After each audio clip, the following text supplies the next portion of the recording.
dada a hora, a gente tem tempo para mais um bloco de 5 questões, tá bom? E depois a gente caminha para o encerramento da atividade. Então, eu vou já pedindo desculpa às pessoas do chat, né, aos participantes. Esse é o último bloco para a gente, nós já estamos chegando ao final aqui, o último bloco da atividade. Então, a primeira questão é da Karine Dias, que pergunta, Fausto, a possibilidade do novo governo seja eleito de baixar a inflação já em 2023? Essa é a primeira questão. A segunda questão é do Marcão Bombeiro. Ele pergunta, os preços dos produtos irão sempre subir mais que os salários, agora que temos reforma trabalhista, e foi passado que as empresas podem pagar até menos que o salário mínimo? Tá?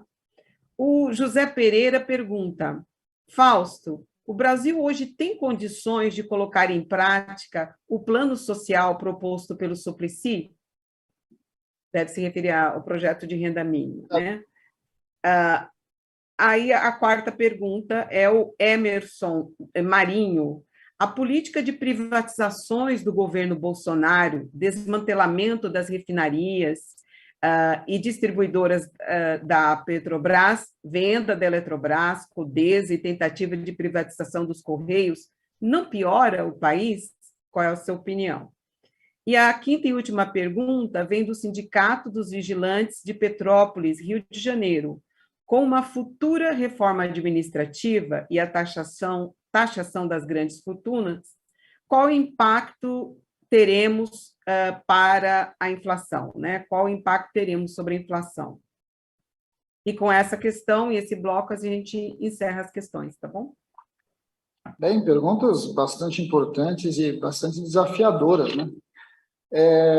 Bem, como é que a gente espera 2023 no eventual governo Lula e que a gente está trabalhando muito para que a gente consiga viabilizar e que a gente possa mudar o rumo desse país? Bem, não é uma tarefa fácil.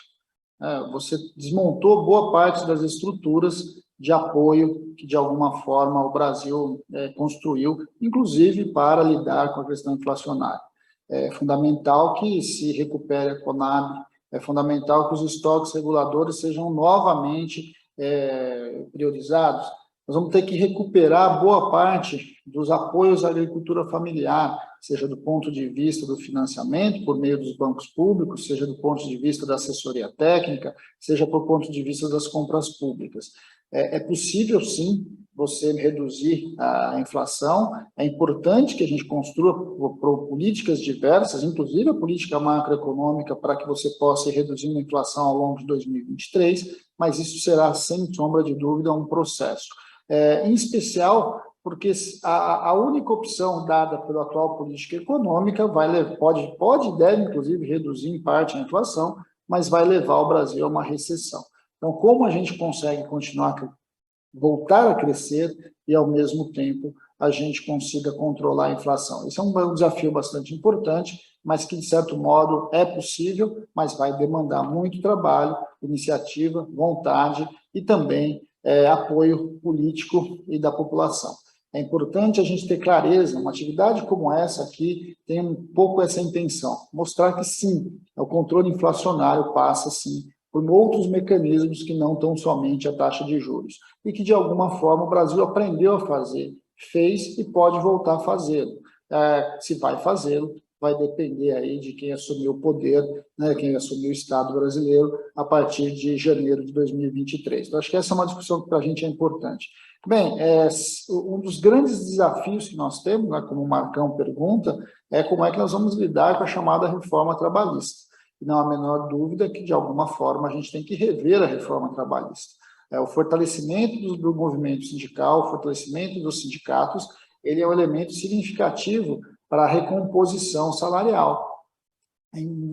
Sindicatos fortes, normalmente, têm poder para barganhar e para elevar os salários. E, de alguma forma, isso precisa ser enfrentado.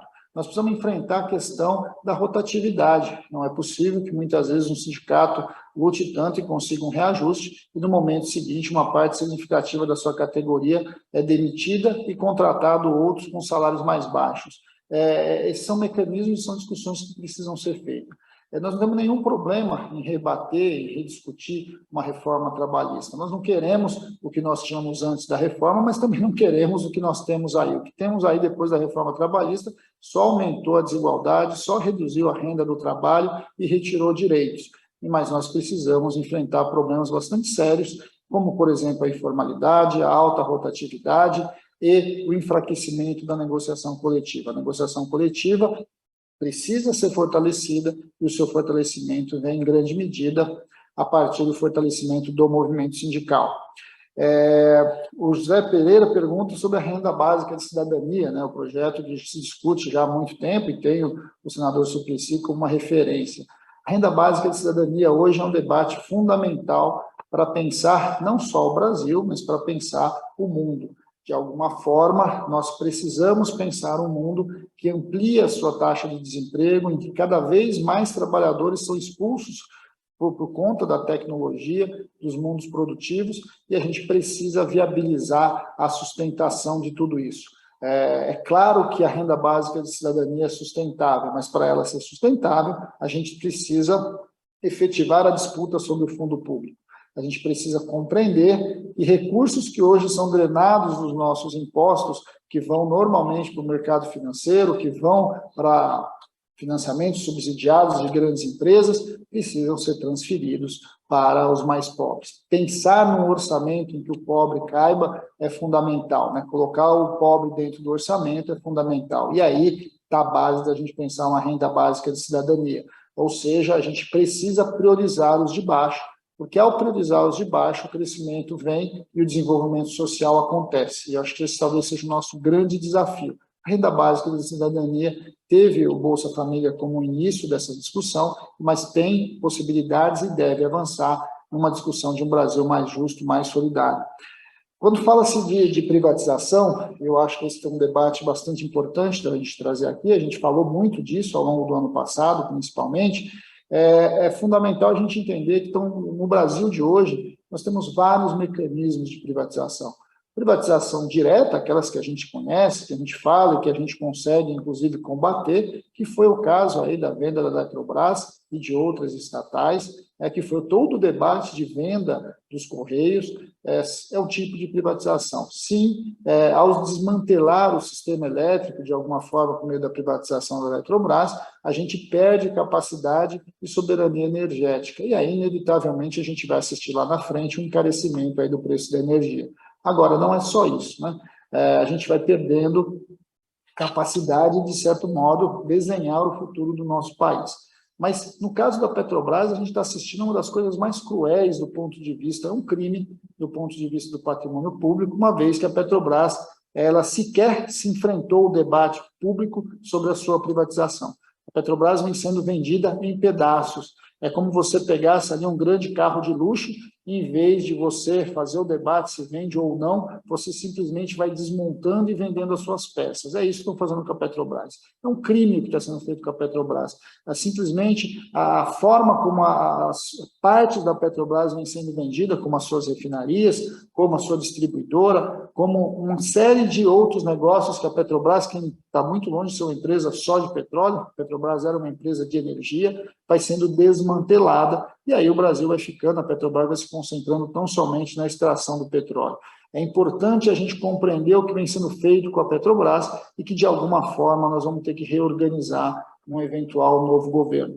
A Petrobras ela é central para o desenvolvimento do país, ela é importante para a nossa soberania energética, ela é importante para o nosso desenvolvimento tecnológico. E, de alguma forma, tudo isso foi desmontado e tudo isso está sendo vendido aos pedaços. É bom lembrar, né, a gente vai assistindo a cada venda alguns absurdos. Nós vendemos refinarias que produziam óleos especiais, que foi o caso ali do Ceará. Nós vendemos uma grande refinaria, que foi o caso da Landulfo Alves, agora na Bahia, onde o preço do combustível subiu, não caiu com a sua privatização. A gente viu todo o projeto e todo o processo ali de produção de fertilizantes sendo vendido e vendido aí para os russos, e agora a gente tem uma dependência internacional de fertilizantes, vai mostrando o quanto que esse debate das estatais é bastante importante, uma vez que o Estado brasileiro, que a sociedade, os empresários brasileiros, a iniciativa privada brasileira não tem capacidade ou vontade de investir em setores estratégicos. E cabe, sim, nesse caso, o Estado ocupar esse papel. Quiçá a gente possa refazer esse debate em breve.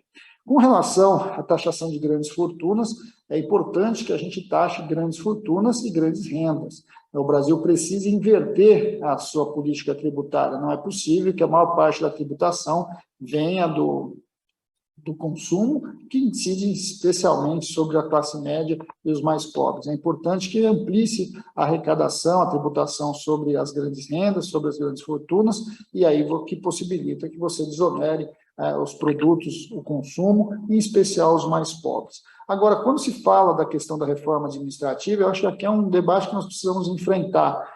Há uma deturpação sobre o debate do serviço público no Brasil. O servidor público no Brasil é aquele que, de fato, efetiva o direito social.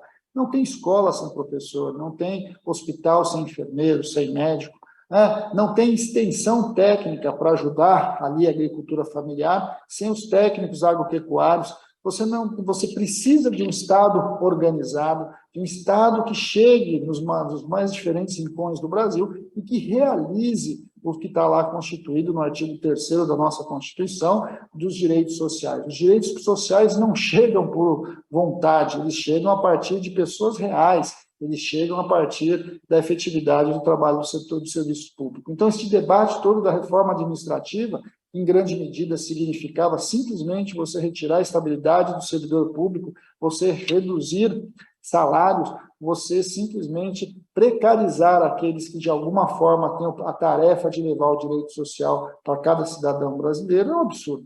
Então, fazer o debate da reforma administrativa, que nós defendemos, não tem nada a ver com isso, tem a ver com fortalecimento do Estado, ampliação, sim, dos concursos públicos e, de alguma forma, equidade nos salários que estão dentro do funcionalismo.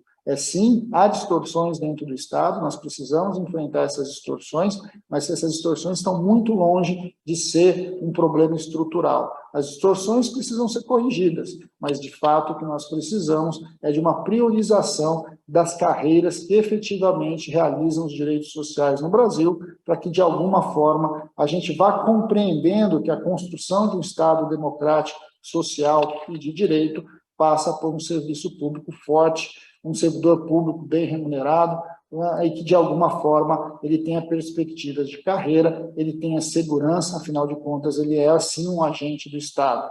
Um agente do Estado não é só o fiscal, o agente do Estado é aquele que garante o aprendizado dos nossos filhos, a saúde dos nossos pais. Então, esse debate da reforma administrativa nós precisamos fazer, mas não é a partir de uma visão fiscalista, mas muito mais de uma visão de extensão e de ampliação do direito social no Brasil.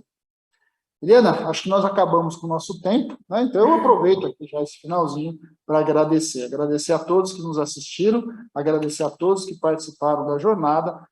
Esse material vai estar lá disponível, mas é importante para nós, né, que cada um de vocês que esteja aqui nos assistindo, e tantos outros que vão ainda nos assistir por meio das gravações que vão ficar, reproduzam esse debate na sua comunidade, no seu grupo de trabalho, nas suas empresas, nos seus sindicatos, porque nós precisamos mostrar que a questão da inflação no Brasil é, sim, uma escolha política, que a pobreza e a fome no Brasil é, sim, uma questão política, e por isso nós temos que pensar e repensar esse país nos próximos 45 dias.